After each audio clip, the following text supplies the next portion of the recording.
Vamos a leer Hechos 13.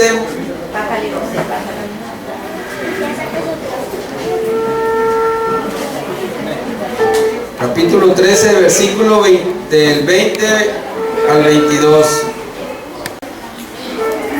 Después, como por 450 años, les dio jueces hasta el profeta Samuel. Luego pidieron rey, y Dios le dio a Saúl, hijo de Cis, varón de la tribu de Benjamín, por 40 años. Quitando les levantó por rey a David, de quien dio también testimonio diciendo: he hallado a David, hijo de Isaí, varón conforme a mi corazón, quien hará todo lo que yo quiero. De la descendencia de y conforme a la promesa de Dios, levantó a Jesús por Salvador a Israel. Pablo les estaba compartiendo en la sinagoga de los judíos, de los israelitas, y les estaba diciendo cómo el Señor les había proveído un Salvador, y era un Salvador que venía del linaje de David, que era un Redentor, que era el Salvador del mundo. Y Pablo les estaba exhortando y les estaba enseñando fielmente la palabra de Dios, porque él les estaba citando el Antiguo Testamento y les estaba mostrando la misericordia de Dios hacia todo el pueblo. Hermanos, esta mañana, este día, estamos reunidos en este lugar para poder consagrar nuestro corazón, para poder pedirle al Señor en esta reunión que Dios nos ayude, que Dios prospere nuestro caminar espiritual, que Dios haga una obra maravillosa en nosotros al poder nosotros rendir nuestro corazón en este tiempo y poder tener un corazón conforme al corazón de Dios. Rindámonos a todos nuestros deseos, a todo lo que ahoga nuestro caminar en el Señor, de tal manera que podamos presentarnos como una ofrenda grata este día y un sacrificio vivo. Gracias a su misericordia hemos podido hacer esto posible, real en nuestras vidas, y Dios nos ha proveído un Salvador en el cual para nosotros debería ser un deleite estar en este lugar escuchando su palabra, adorándole. Tenemos un lugar maravilloso, tenemos unas instalaciones buenas, tenemos todo lo necesario para estar contentos y sobre todo para estar agradecidos con Dios por cuanto ha tenido misericordia de nosotros hasta este día y nos ha proveído de su gracia. Oremos para seguir adorándole al Señor y que Dios nos ayude. Amén. Señor, te adoramos en esta noche y bendecimos tu nombre. Venimos delante de ti con un corazón contrito, humillado. Reconocemos, Señor, la obra de Pablo, la obra de Jesucristo, la obra de cada siervo tuyo, Señor, que ha hecho posible, Señor, que el Evangelio se extienda hasta cada lugar, Señor, hasta nuestras vidas, hasta nuestra ciudad, hasta este lugar, Señor, donde tú has proveído palabras, Señor, palabras de vida eterna, Señor. Gracias por el tiempo que hemos podido apartar, Señor, para ti con amor. Te pedimos, Señor, que tú te glorifiques en este lugar, que tu nombre sea exaltado, que tu nombre sea proclamado, que tu nombre sea elevado, Señor, hasta el lugar santísimo, Señor. Te amamos, te bendecimos, te damos gracias, Señor, por tu misericordia, y te pedimos, Señor, que sigas obrando de manera poderosa en nuestros corazones, y que bendigas tu palabra, Señor, y que cumpla, Señor, el propósito por el cual tú la has traído a nuestras vidas. En el nombre de Jesucristo te damos el lugar de honor, de alabanza y de gloria, Señor. Amén.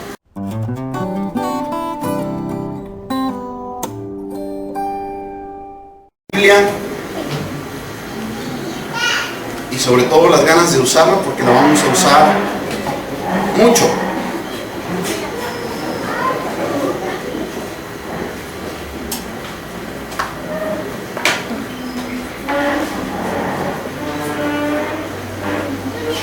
una de las cosas buenas de poder compartir a esta hora es de que no tienes algo en el programa después, ¿no?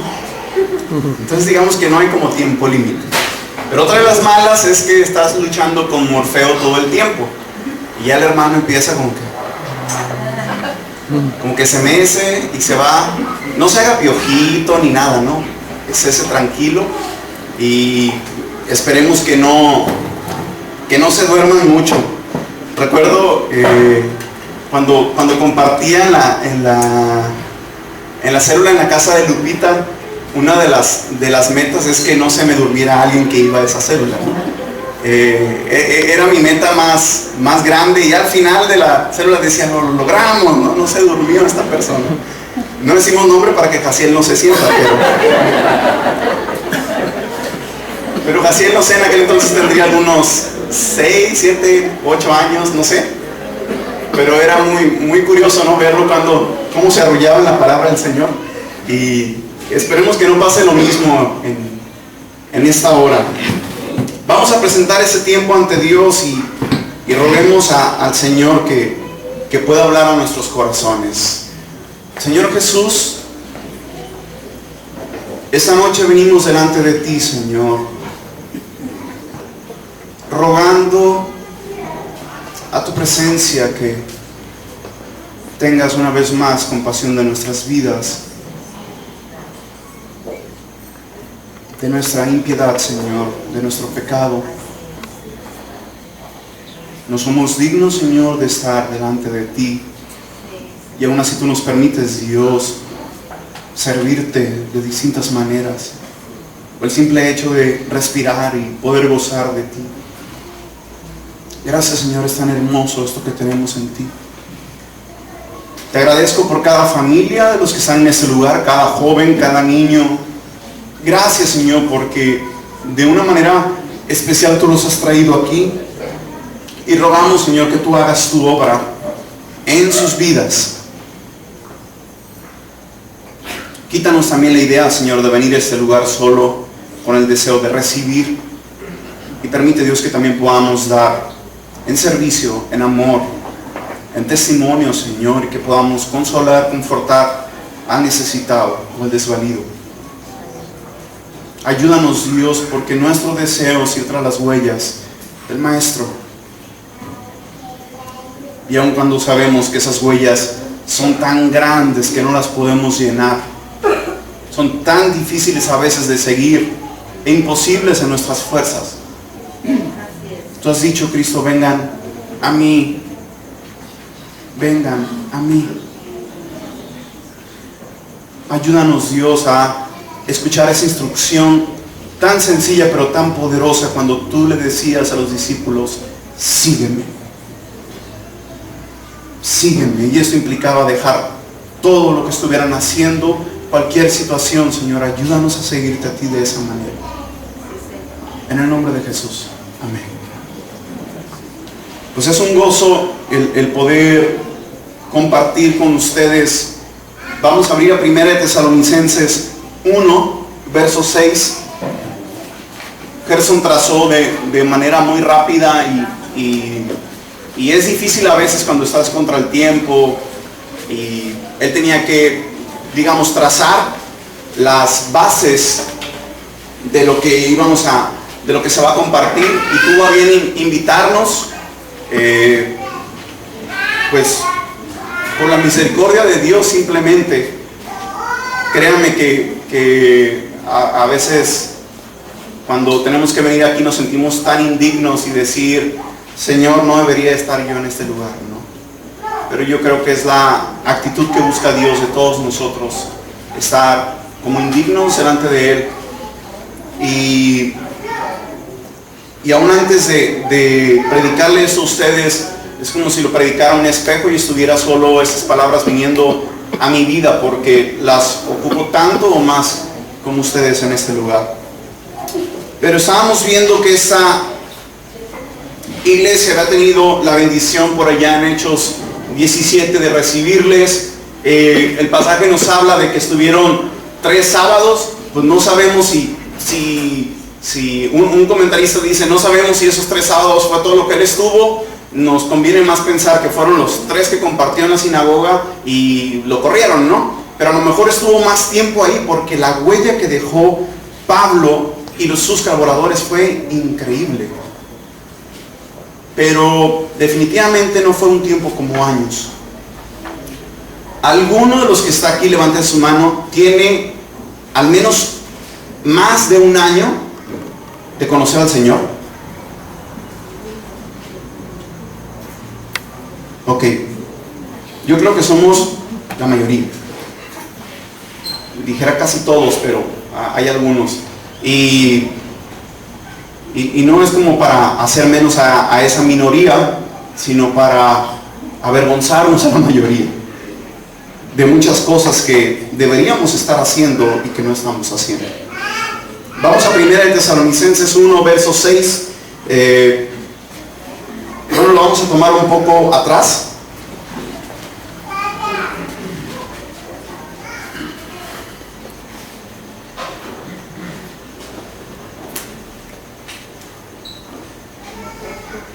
Si alguno de ustedes está cometiendo o va a cometer o ya está inmiscuido en mi pecado de traer siempre tecnología, no lo haga porque luego a veces ya no haya uno de los libros en la Biblia. Se pierde la habilidad de hacerlo, ¿no? Es bueno también volver a las bases. Pero dice en 1 Tesalonicenses, pues ustedes leíamos, ¿no?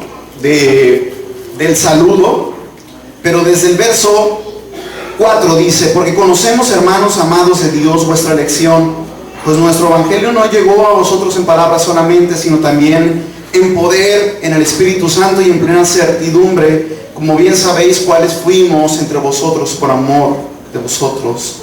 Y el 6, que es lo que nos compete completamente en esta noche, y dice, y vosotros vinisteis a ser imitadores de nosotros y del Señor.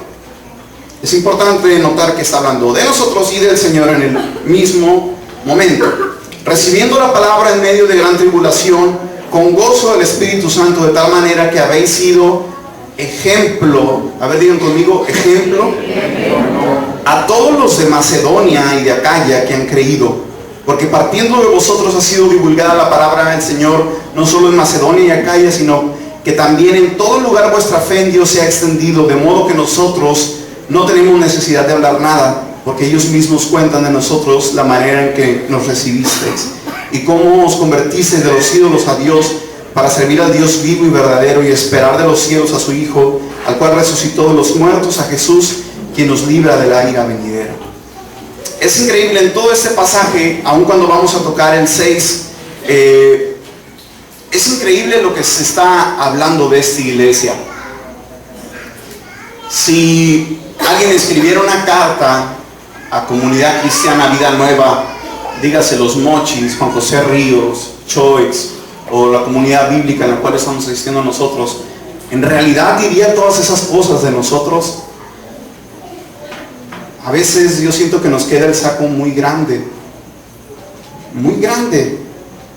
Pero en la parte de ser imitadores, Gerson hablaba de una palabra muy interesante, y pues él sabe de las cosas de griego, yo no sé mucho, pero la palabra esa de mimitai, o de que te habla como los mimos. Pero tocando otra variación, ¿han escuchado de algunos animales que se mimetizan? ¿Sí? Que eso se hacen completamente al contorno y que es como una defensa que ellos usan contra los depredadores naturales que tienen. Digamos que están en la pared y ¡pum!, se mimetizan en la pared y pues el depredador pasa y no los halla.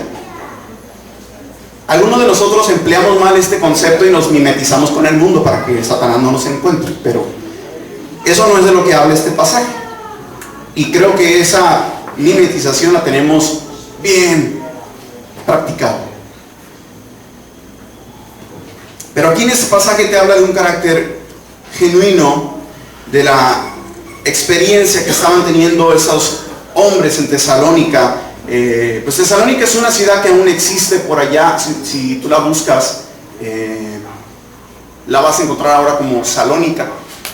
Y en aquellos tiempos habrá habido como unos 200,000 habitantes. Ahorita anda como alrededor de 1,000,000. Entonces decir, oye, pues qué pasó con los demás, ¿no? Pero pues nacen, mueren. Pero sigue siendo una entrada muy importante a toda esa área de Macedonia y Acaya, porque en Macedonia pues estaba Tesalónica, Filipos, Berea, que los han visto ustedes en su Biblia, y en Acaya estaba Atenas, Corinto, y está diciendo que el ejemplo de esas personas impactó todas esas áreas.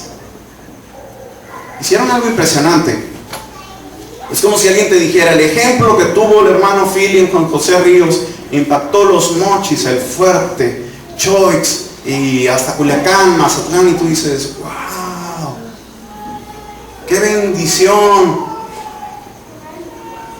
¿Qué tenían ellos que no tenemos nosotros? Pues bueno, sencillamente ellos traían la palabra de Dios por obra. Pero aún antes de lo que vamos a compartir, que es la iglesia consagrada, la primera huella que hablaba Gerson era la iglesia redimida. ¿Alguien de ustedes sabe qué es redimido?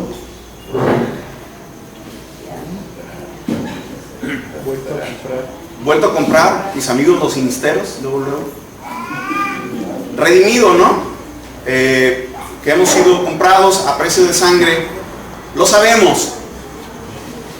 Pero a mí hay algo que me ha dado vueltas por mucho tiempo y fue algo que yo mismo sufrí en mi vida. Y ha sido una situación fuerte en la que ha estado en mi corazón, en mi cabeza. ¿En qué basamos nosotros nuestra salvación? Muchos de nosotros hablamos de, pues yo fui salvo. Y si tú le preguntas a una persona, luego te dice, es que yo dije la oración de fe. Y yo mismo he participado de esa situación de la oración de fe. Incluso yo mismo me tocó en eventos de evangelización pedirles que repitieran la confesión. Y en la Biblia no lo hallas en ningún lado. Eso no lo hacían las personas. Eso es una costumbre que se empezaron de los 1950s o algo así hacia acá. Pero eso no lo encuentras en la Biblia. Y muchos de nosotros tenemos cimentada nuestra salvación en nuestra confesión. Es que yo dije esto, como si sacáramos polvitos mágicos y luego nos vamos a ese pasaje en 1 de Juan 1:9. Si confesamos nuestros pecados, Él es fiel y justo. Sí, pero 1 de Juan también te habla de otras cosas que son evidencia de que hemos sido salvos. No solo eso. Y vamos a ver un poco de eso. Hay algunas situaciones que se han hablado por mucho tiempo, y una de ellas es la doctrina de la seguridad del creyente. Y pues sí, o sea, debemos estar arraigados en Cristo nos salvó, la seguridad del creyente, pero también deberíamos hablar de la póliza de garantía que tenemos en la palabra. Porque la palabra te dice cómo debe ser un creyente. No solo porque tú digas, es que yo soy creyente, porque mi papá me lo dijo, o porque mi pastor me dijo. Y a veces yo he escuchado a hombres bien intencionados que para corregir esas situaciones llega un joven, un adolescente y tiene problemas o dudas en su cabeza y le dice, es que no sé si en realidad soy salvo. ¿Hiciste? Y le dice el pastor, ¿hiciste la confesión de fe? Sí. Ah, ok, no te preocupes. No estás mostrando que eres un hijo de Dios, pero ya lo hiciste, ya con eso tuviste. Y hemos, de alguna manera, minimizado completamente el trabajo y la obra de Cristo en nosotros. Miren, si vamos a nuestra Biblia a Proverbios 14:12, y lo voy a poner a buscar porque no va a ser que se me duerma. Proverbios 14:12. Y alguien más que busque el 16:25.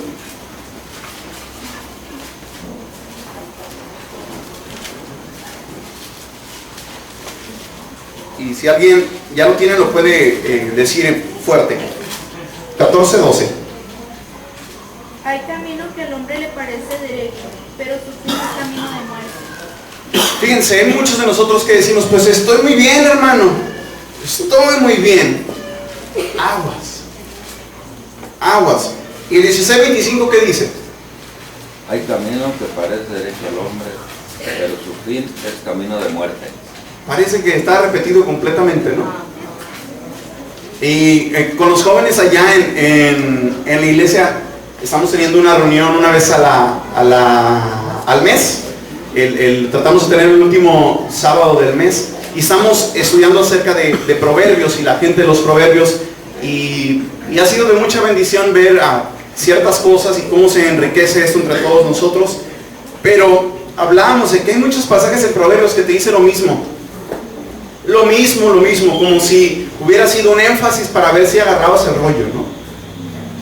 En el que te decían a veces lo mismo pero al revés. Qué bonito está el piano. El piano está muy bonito. Mi pelo está rojo. ¿Qué rojo está mi pelo? Tú dices, no, pues estás diciendo lo mismo, ¿no?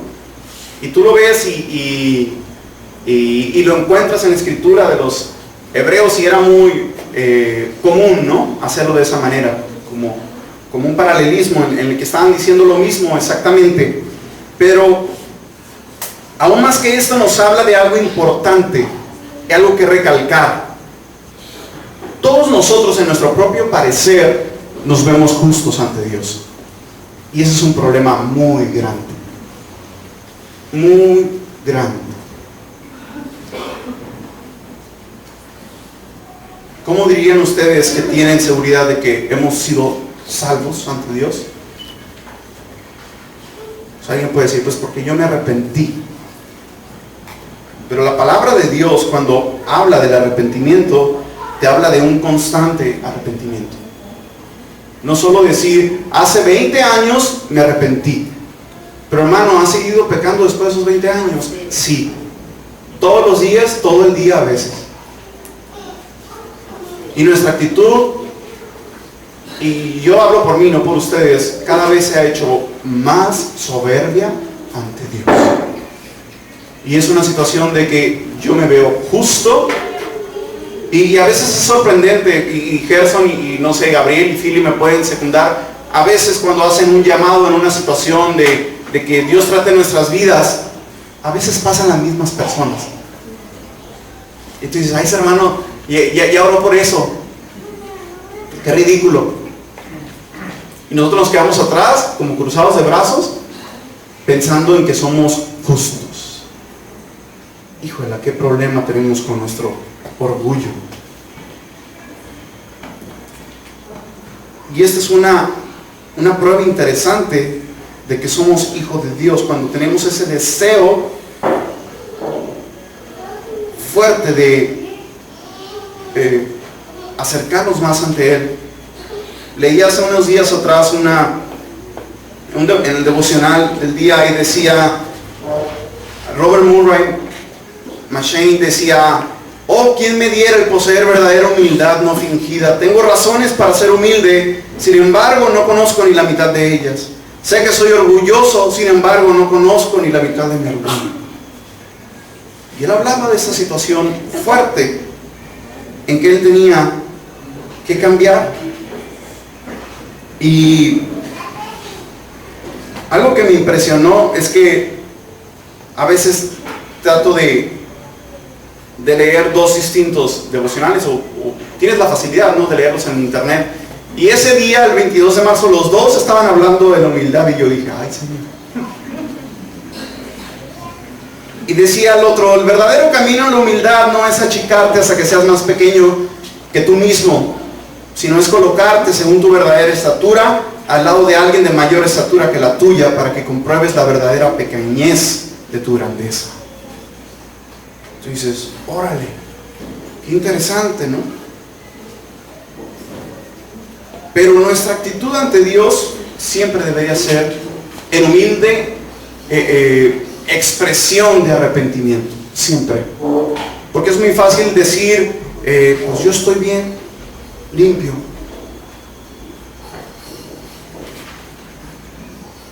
Miren, vamos a 2 Corintios 13, verso 5.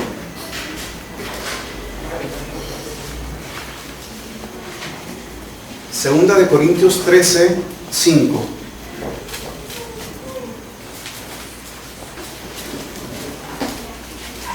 Y aquí viene una palabra muy fuerte. Dice, examinaos a vosotros mismos si estáis en la fe, probaos a vosotros mismos, o no os conocéis a vosotros mismos que Jesucristo está en vosotros, a menos que estéis reprobados. Pero la palabra examinar, examinar no es como que un... Sí recuerdan a los escáneres de antes, que eran lentos, ¿no? El proceso que sí, iba como que parte por parte, y luego como que se regresaba para ver si se le olvidó algo, ¿no? Algo así te habla de examinar. A veces cuando tú y yo nos examinamos ante Dios, lo hacemos muy sutil, muy sutil. Habla también de la humildad que tenemos ante Dios.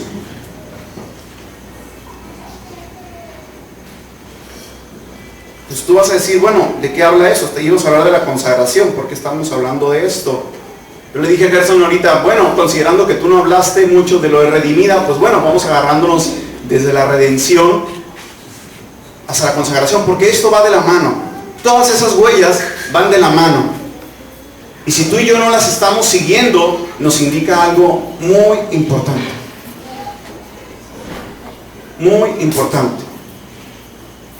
En una ocasión hubo una asamblea y estaban muchos hombres que predicaban la palabra y que tenían gente a su cargo en iglesias, y empezaron a hablar acerca de la salvación, y más de que una sola confesión empezaron a ver ciertas características que te decía la palabra de Dios de cómo debería ser alguien que había sido salvo, cómo debía vivir. Y ellos llegaron a una conclusión. Si tomamos en serio lo que la Biblia dice acerca del cristianismo, tendríamos que decir que menos del 10 al 15% de todos nuestros miembros ha sido salvo. Tú dices, wow.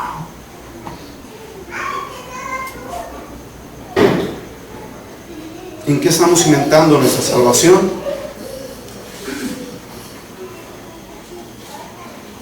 Hay un apóstol que todos los conocemos como el apóstol del amor. Ustedes saben que es Juan. Pero él escribió una carta, vamos a ir a ella en Primera de Juan, que no parece tan amorosa. Cuando tú y yo la leemos y nos contrasta cómo están nuestras vidas, no parece tan amorosa a primera vista, pero en realidad el deseo es amarnos completamente. Vamos a 1 Juan 5:13.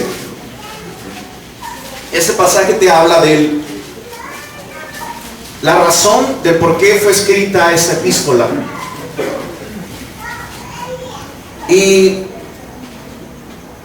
O carta, como quieras llamarlo. Y en el 5:13 dice: estas cosas os he escrito a vosotros que creéis en el nombre del Hijo de Dios. ¿Para qué? Para que sepáis que tenéis vida eterna, y para que creáis en el nombre del Hijo de Dios.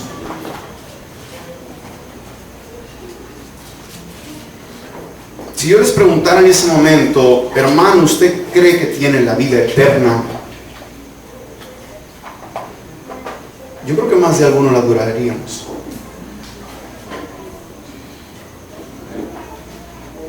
Tiene la vida eterna. Y no estoy hablando de, ay, no, pues hermano, no hagas eso, no seas hereje. No. Nosotros nos conocemos a nosotros mismos en el interior, y no voy a pedir que nadie levante su mano ni nada. Y Dios nos conoce.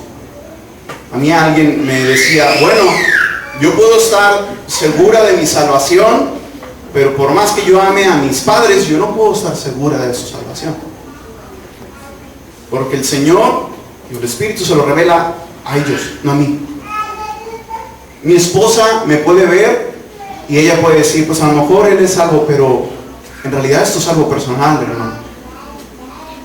Eso es algo entre tú y Dios.